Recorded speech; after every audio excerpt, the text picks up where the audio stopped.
বয়সের ভারে নুজ্জ শরীর নিয়ে এখনও জীবিকার তাগিদে পেডেল চালিত ভ্যানগাড়ি চালান তিনি। কিন্তু সময়ের সঙ্গে পাল্লা দিতে না পেরে এখন যেন জীবনযুদ্ধে হেরে যাচ্ছেন 60 বছরের এই বৃদ্ধ সোবাহান শ্রমজীবী মানুষটি। আমি এই গাড়ি চালাতে পারছি না, খুব কষ্ট হয়, আর কিছু অর্থ নাই, আমি চালাতে পারছি না। যদি অটো গাড়ি কিনে দেন আমি চালাতে পারতাম, বয়স্ক লোক জায়গা না সুবিধা চালাতে। উনি এমনভাবে চালাচ্ছে যে চালাতে পারতেছে না, এমন অবস্থা অবশ্য ঘুমোর থেকে মুখ বেরিয়ে গেছে। কাপা কণ্ঠে তিনি বলেন, আগের মতো আর পেডেল চালাইতে পারি না, পায়ে শক্তি নাই। সবাই এখন অটো ভ্যান চালাই, দ্রুত যায়। আমার ভ্যানে কেউ উঠতে চায় না, ভুল করে উঠলেও পরে নেমে যায়। প্রতিদিন ভ্যান চালিয়ে কোনো মতো 100 থেকে 120 টাকা আয় হয় তার। সেই সামান্য টাকায় সংসার চালানো তো দূরের কথা, ভ্যান মেরামত করাও অসম্ভব হয়ে পড়েছে। আমি টাকার অভাবে মাংস কিনতে পারি না, সেখানে একটু খাওয়ার জন্য যাই।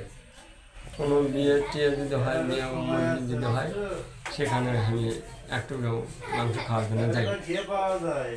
আর এটা নিয়ে অনেকে আমার সাথে খারাপ লাগে বলে, তাহলে তার কোনো কিছু বলি না, বলে বলে। স্ত্রী, 3 মেয়ে ও 1 ছেলে নিয়ে তার পরিবার। অনেক কষ্ট করে 3 মেয়েকে বিয়ে দিয়েছেন। ছেলেটি রাজমিস্ত্রির কাজ করলেও সংসারের অভাব ঘোচেনি। বলছিলাম বগুড়ার সোনাতলা পৌর এলাকার গড়চৈতন্যপুর গ্রামের মৃত হেলা প্রধানের ছেলে আব্দুস সোবাহানের কথা। আব্দুস সোবাহান বলেন, মানুষের অনুষ্ঠানে খাইতে যায়, অনেকেই হাসাহাসি করে তাড়াইয়া দেয়, কিন্তু কি কর্ম, বছরে কোনো দিন মাংস কিনে খাইতে পারি না, তাই দাওয়াত না থাকলেও যাই, পেট ভরে একটু ভালো খাবারের আশায়। তার এই কথাগুলো বলতে গিয়ে চোখ ভিজে ওঠে। সমাজের অবহেলা আর দারিদ্র্যের নির্মম বাস্তবতা যেন প্রতিটি কথায় ফুটে ওঠে।